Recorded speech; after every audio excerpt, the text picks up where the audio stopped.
starting right now. Let's go.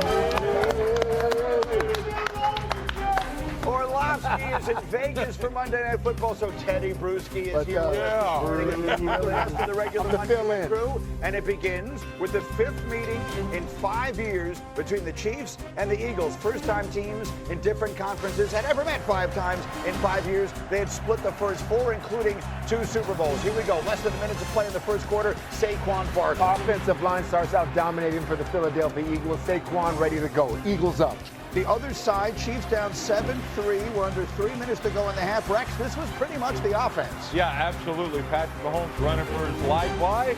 Brucey's going to tell us later why. Exactly. No blocking. Chiefs up 10-7. Now, this is the whole game. 13-10 Eagles, long drive, and the ball hits Kelce in the hands.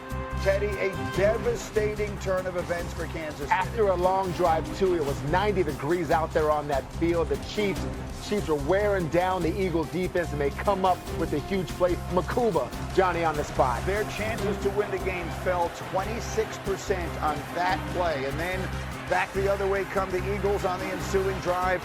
That's a 28-yard gain on 3rd and 10, and that sets up the absolute abomination that is the brotherly shove. Hurts in for the touchdown. Eagles go up 20-10. Looks like it's going to be ball game. But Mahomes still swinging. D. Wood, he's got a man wide open, and he misses him. Wide open. We talk about the lack of explosive plays. How often do you see Pat Mahomes miss those type of plays? Well, you wouldn't see it a minute later because this time, let it go. The same receiver, and it's a perfect throw. Thornton with the catch, 49 yards. It's a 3-point game, and so now the Eagles just need to keep doing this. How the people who run the National Football League, who are so smart, allow their marquee game to turn into this, I will never understand, but that's what it was. Eagles run out the clock 20-17, and they hand the Chiefs their 2nd loss to start this season. If you are under the age of 10, first of all, good morning, have fun in school. Second of all, this is the first time you've ever seen Kansas City 0-2. The last time it happened was 2014. Subsequently, the last time Patrick Mahomes was 2 games under 500 was his last year at Texas Tech in 2016. It is uncharted territory for Mahomes and the Chiefs. Obviously, we've never been 0-2, but we've had times where we've dealt with challenges before and lost games. And so I think the guys that we have in this locker room, they'll go back to work with that mindset of we're going to continue to work even harder so that when we step on that field this next time, we can find a way to win in those big moments like we have at this first 2 weeks. All right, put your feet up. We have so much to get to, and we'll start here with this game. There were a lot of different things you could point a finger at, but if there was one most significant, Teddy, why are the Chiefs 0-2? The inability to block. It's simple. It's fundamental football along the offensive front. Woody knows it. I mean, I see it as a defensive player that Patrick Mahomes not having time. And during the game, this is the one where they're trying to establish something. This is a power football running set right here, daring the Philadelphia Eagles to stop them on 4th and 1, and they get absolutely overwhelmed by the defensive line, by Jordan Davis, by all of the Eagles defenders. That's where they're winning. The line of scrimmage, Patrick Mahomes he's spectacular, but you can't ask him to continually scramble around and run and be the focal point of their rushing offense also every single game. That was the 4th and short early in the 3rd quarter from their own territory. They're trying to establish something. Instead, it turns into the field goal that's ultimately the difference in the game. And Rex, you watch this stuff through the eyes of a defensive coach. You saw something that demonstrated a blatant lack of respect on the part of Vic Fangio for the Chiefs offense. Absolutely, and here's why. Look, in the Super Bowl, we all know he never had a blitz one time. It was a 4-man rush the entire Super Bowl, right? They had 6 sacks. 0. Okay. 0 times.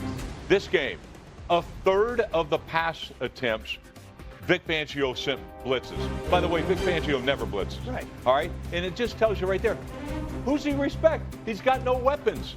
He's got no weapons. So it's the pass protection, certainly, but he's got no weapons to throw to.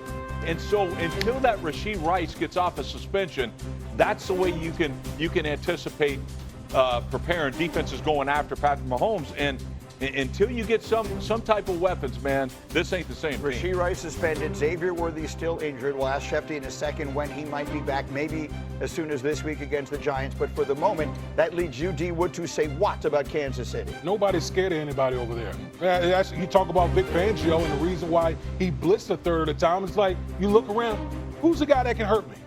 Nobody can hurt me for the Kansas City Chiefs on defense. You got, a diminished Travis Kelce. Obviously, you saw the huge drop that led to the interception. They don't really have anybody outside that you have the game plan against. It's really about number 15.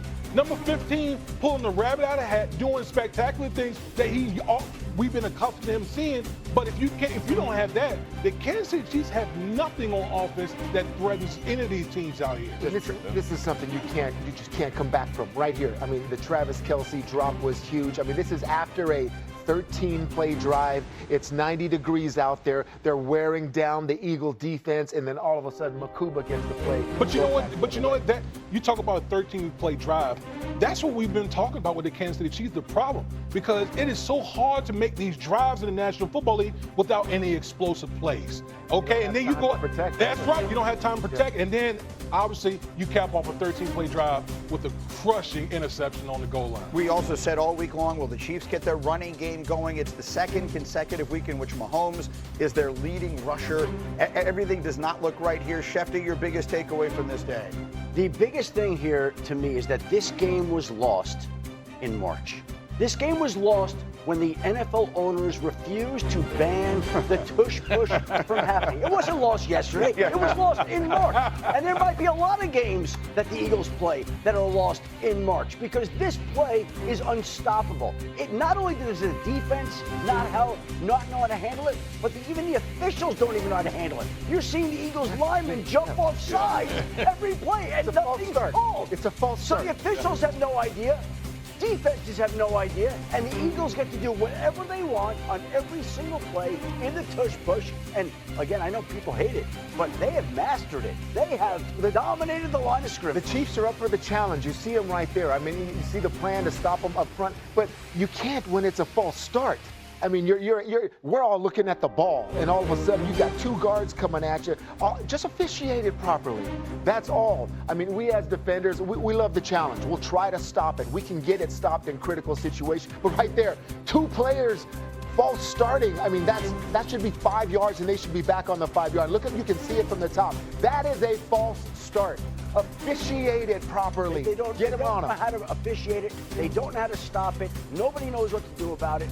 And that is one of the main reasons that the Eagles can't be stopped and that they're 2-0 today. So they miss it the first time on the play on the goal line, Rex.